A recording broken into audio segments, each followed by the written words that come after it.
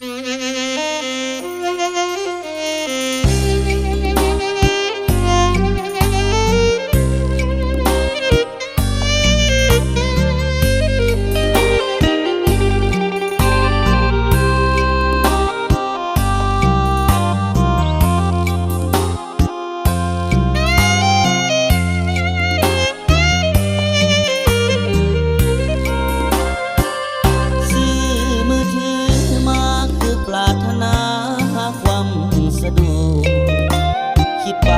อยู่ในเบื้องบนยามเหินห่างพอได้สื่อสารแต่คาดบ่ถึงว่าจะกลายเป็นเรื่องรำคาญหัวใจลืมมีเรียกบาดเมื่อนงคานออกลายให้เห็นเมื่อก่อนน้องนางท่าทางบ่เป็นแบบนี้ตั้งแต่เริ่มมีไอโฟนหาแก้วตาเลือดเย็นอยากอายมาหาน้องทำทางคือว่าบ่เห็นถ่ายงูส่งเฟซบุ๊กลินจังแม่นอยู่พินเล่นน้ำโลกออนไลน์เหนื่อยใจเมื่อยกายเมื่อเจ้าเปลี่ยนไปแบบบ่อาวรมือถือพาเดือนฮ้อนย้อนคนดีหัวพันสายใหม่ยังแม่นตัวเป็นเฮ็ดเพื่ออ้ายบ่มีหัวใจหาเงินซื้อมือถือให้อ่านซอกทางไปให้เจ้าน้อลาได้มือถือมาน้องลืมสัญญาที่เคยว่าไว้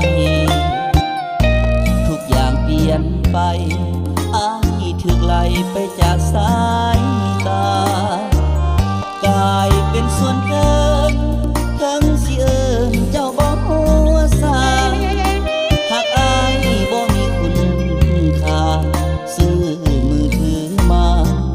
ให้น้องใจ